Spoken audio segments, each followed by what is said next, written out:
Matondo mingi, matondo mingi, matondo mingi.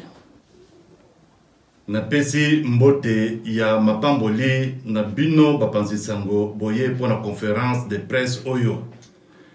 Pe na ba oyo nyoso bakolanda basolo na biso na kombo ya nzambe ya bakoko na biso. Esengo mingi na kokutana na bandeko pona koluka ba solution ya mboka na biso.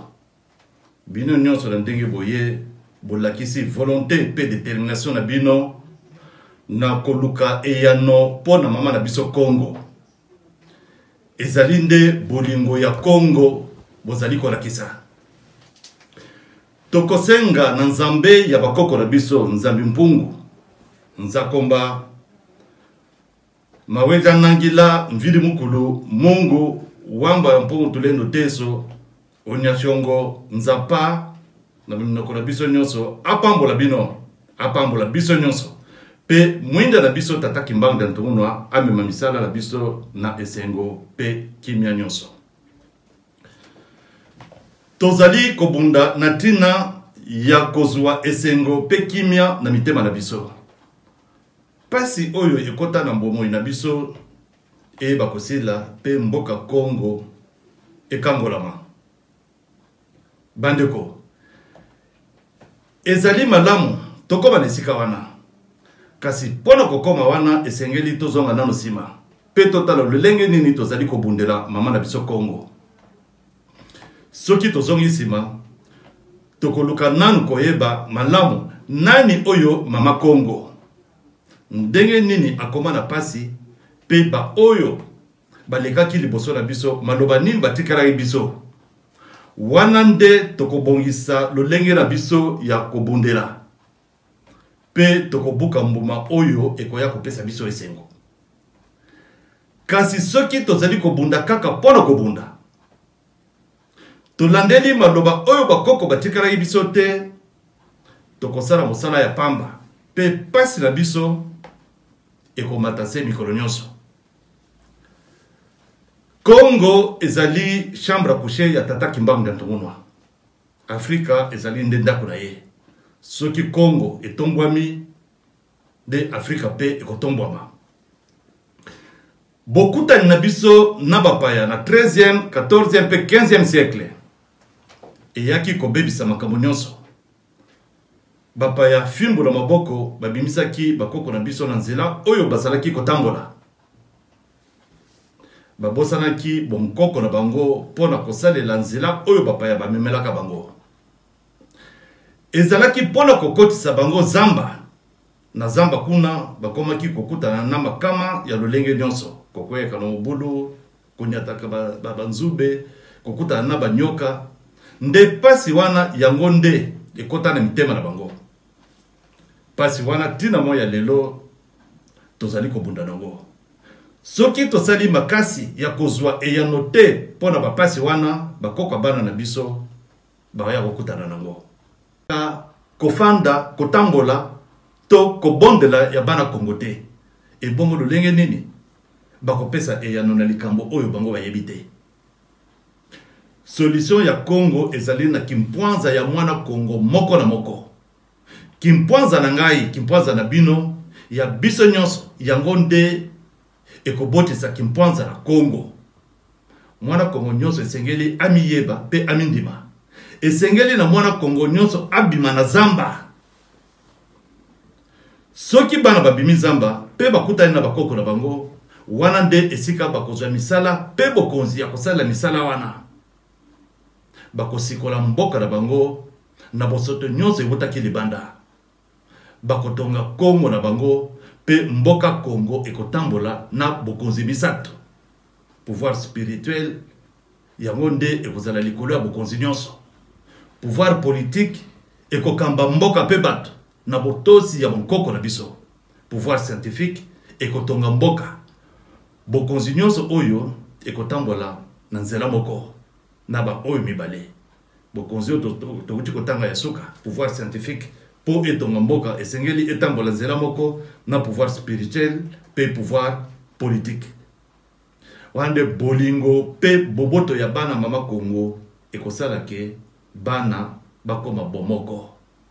tango biso nyonso tokomi bomoko bana libota moko libota kimbangu nde ntongunwa wana nde Congo ekomi makasi wana nde mutu moko te akoya kususu komeka Congo wana nde banguna na biso bakoka biso sute tokotelema pe esengo pe kimia ekobota wana mitema na biso.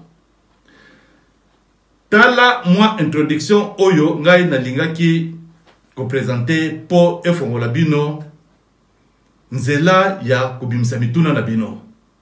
Congo oyo biso tozo bundela ezalite oyo biso toyebi ndenge biso tozo bunda lelo. Yango wana to banda bitumba oyo banda kala. To bunda kana ndenge kaka ba oyo nyonso balakisa biso ko bunda mais to koma esika moko te. Po toyebi ba vérité ya mboka na biso te. Toyebi mama na biso te. Toyebi te nani asimi Congo mukolo Congo nani toyebi te. Mais tozo bunda kaka tika to bunda yango to komaka nulle part. Biso toza banelonga. Banelonga bazali bana oyo bazalaka na ndaku ya tata Kimbangu de Ntongunwa. Bana oyo bayebi vérité ya Congo bosolo ya Congo. Alors toye kokutana na bino lelo bapanzi sango. Soki toyokani malamu tokomema sango pona kubimisa bana na nzela oyo ya pasi bakota. Tokobimisa bana na buumbu po esengo pe kimia ebotama interne na bango. Na okende musika te namoni na suki wana natiki nzela po bino po bimisa mituna na bino. Masolo eza mingi na moi introduction oyo topesi na kanisi ko permettre bino bo bimisa mituna na bino. Matondo mingi.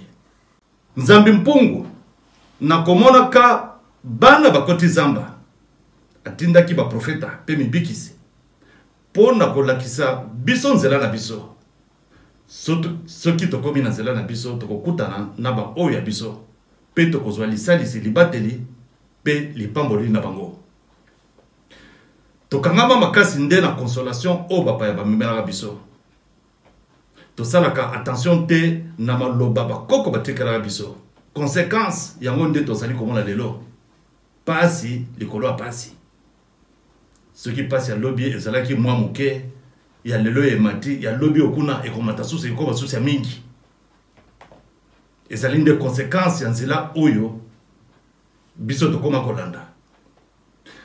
Tata Kimbangu de Ntongunwa yende mokolo mabele Congo na lingito yeba yango po tozwa eyano na bapasi na biso il faut to tia Tata Kimbangu de Ntongunwa nde liboso po yende mokolo mabele Congo atelemaki na 1921 pona kosalisa biso tobima na bowumbu ya bapaya basepelaka na yango ata moke te malamu tozala na pongi ebongo bango basasa biso malamu. Tata na biso Kimbangu de Ntongunwa bakondanaka 30 ans de prison asalaka boloko 30 ans avec 12 chefs d'accusation na conseil de guerre. Ye mutu aboma mutu te ayiba eloka mutu te azalala ba soldat te asimba manduki te mais bakatele boloko 30 ans mikolo nyonso fimbu na fimbu. Tata Kimbangu de Ntongunwa amona nde pasi ya mingi pona biso yende mutu amona pasi pona biso. Congo ezali ya Tata Kimbangu de Ntongunwa ba solution ya Congo ezali epai na ye yende décider ya Congo mutu mosusu te. Donc soki biso tolingi tokoma na esengo tobima na bapasi na mobulu oyo biso tokota décider ya Congo ezali nde Tata Kimbangu de Ntongunwa. Solution ya Congo ezali na nzela ya politique te. Ba politicien bazeli na eyano moko te pona kobimisa biso bana Congo na bowumbu. Maponami oyo bango babongisaka ezali kaka pona kobongisa lolenge miziki ya demokrasi eyokana. Lokola bayebi ke bazali na eyano moko te babitika na maboko ya ba décideur na bango ya libanda. Biso tolobi décideur ya Congo ezali Tata Kimbangu de Ntongunwa. Solution ya Congo ezali na nzela mandoki te. Tata aboya makila ya bana na ye etanga pamba pora kibokonzi. Ba oyo bafandela biso bakotikala ata mokolo moko te batekala biso manduki ya makasi poto bimisa bango libanda Congo. Bakokosa biso na kotekala biso bapupu oyo babomelaka bandeke kasi manduki high-tech jamais bakoteka kotekela biso ata bokolo moko te manduki wana yango nde tozomona bazopesa nde na ngambo wana mosusu banguna na biso mpo bamonisa biso pasi solution ya Congo ezali na nzela ya bamangomba ya bapaya te mangomba etonda mboka ezali makablo ya bapaster babishof bavek bango nyonso